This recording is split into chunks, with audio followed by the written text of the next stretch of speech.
So, hello mga langga. Good afternoon. Time check is alas 2:53 na sa kahaponon karong adlaw nga Domingo. And today, as promised, I will give you an update kung unsay nahitabo last Friday sa ako ang pagbisita sa doktor. So, last Friday, mga langga, schedule sa ako ang ginatawag na to og prenatal or sa social prenatal, di ba? So, atong Biyernes ni adto ko sa hospital together sa akong partner si Joaquin, and sa akong pag-adto, not only ko sa ka-hospital akong giadtoan but duwa. So, ang schedule sa San Carlos doctor supposed to be is Thursday, pero giusa na lang nako kay ang check-up sa City Hospital sa San Carlos is Friday man, or MWF. So niadto ko dito sa Sandok na lang pagka Friday instead of Thursday, and then pagka afternoon is niadto ko sa San Carlos City Hospital. So nganong duwa ang akong giadtuan nga hospital. Okay, so wala na inform. Actually, upat gyud ka klase ako ang prenatal, guys. At first, una ko sa barangay mismo. So, human ako sa barangay, naasad ko'y doctor diri nga private doctor sa iyahang clinic every Saturday, si Doktora Uy. So, sa iha po ko gapatagad atong mga first try nako, or first and second trimester. And then hangtod ron. So, bali og buot hunaon upat jud kabuk akong ginapaprenatalan, pero sa barangay murag ni stop na ko kay gihumanan ako to ako ang tetanus man siguro to. So after ato wala na ko ni balik kay o complete naman. Importante magprenatal na jud ko sa ako ang mga scheduled prenatal sa uban ako nga ginaadtuan. Okay. Kutas man di magyaw-yaw, no?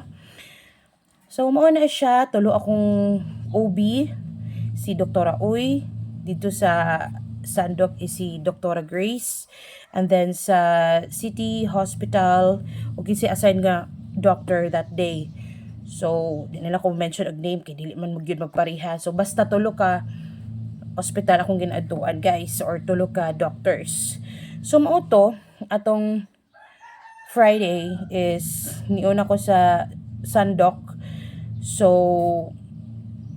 maura gihapon, guys. Ang nahitabo man good is actually atong Friday is 38 weeks na gyud ang ako ang tiyan. So pag 38 weeks na ug nila pa kung ano na siya, ready na gid ka mag-labor, pwede na gid ka manganak mo. And even ang doctor mo ingon jud nga pwede na jud ka anytime, pwede na jud ka manganak kay insakto naman siya. So but before aning Friday, atong before pa, atong ligad pa Friday, nibalik ko, adto ko ni Doc, unya, pag IE niya sa ako is close pa kong cervix. Unya, ani nga Friday nga niadto ko balik, close ra gihapon siya. And supposed to be dapat open na siya, guys. Or bisag na anay gamay nga CM nga abre kay mga nakay na lagi ko. Pero close ra gihapon siya. So actually, ginaresitaan kong ingon ani, evening primrose ang tawag anak niya, og nila pa mo na siya pa open sa cervix. And I tried drinking pineapple juice, nagkaon pa jud ko may pinya, hangtod nga naabot sa point nga naingon ako nga murag di na ni maayo kay murag gahilab naman akong tiyan, murag gutom na ko permi nya, murag ang akong dugab, akong burp kay murag aslom na kaayo, so murag basing acidic na pug ko, sumo to gistap na ko mga 12 siguro ka buok to akong gipalit ko sa kaset nga pineapple juice. Nya wala na ko siya nahurot. Ang uban giinom sa kong itagsa, ang uban wala na, sayang lang kay dili ko kahurot kay murag di na ko carry, guys. So mo na siya nahitabo, wala na ko inom ato niya. Ako ano lang yung gina-maintain karon is kaning primrose nga oil nga imnon siya kay para daw muhumok ang imong cervix.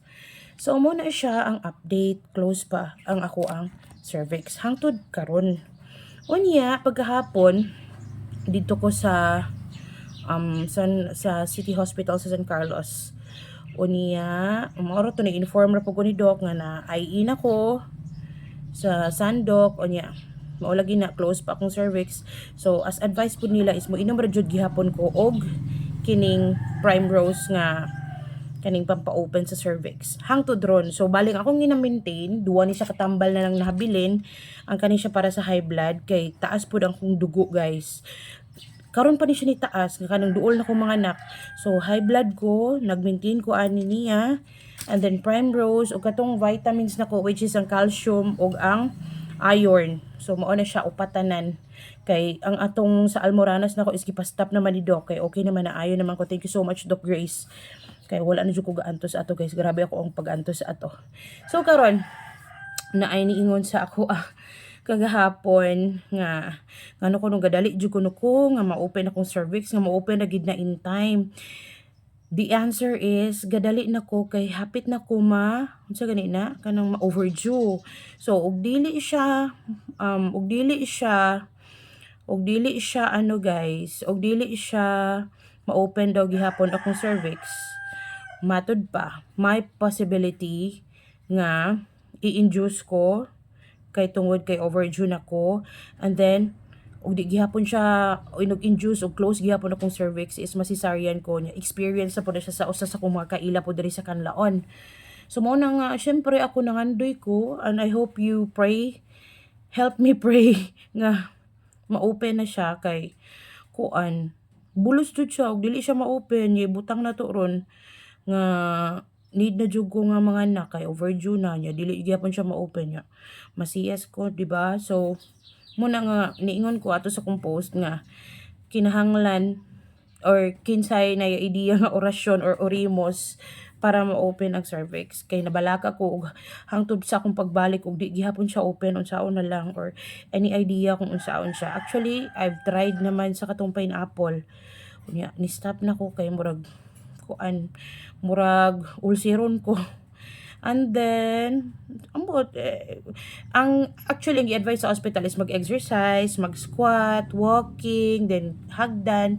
Ako na po na siyang gitryan, guys. Unya, maura gihapon. So, mura na i-update. That's the reason why nga nagpatabang ko sa comment section kung any orimos nga ma-open ang cervix.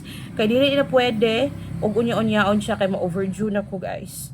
So, maura na ang update. Maing hapon sa tanan. So, daghang salamat sa inyong pagsubaybay sa buhay ni DJ Lala sa tanang followers. Thank you so much.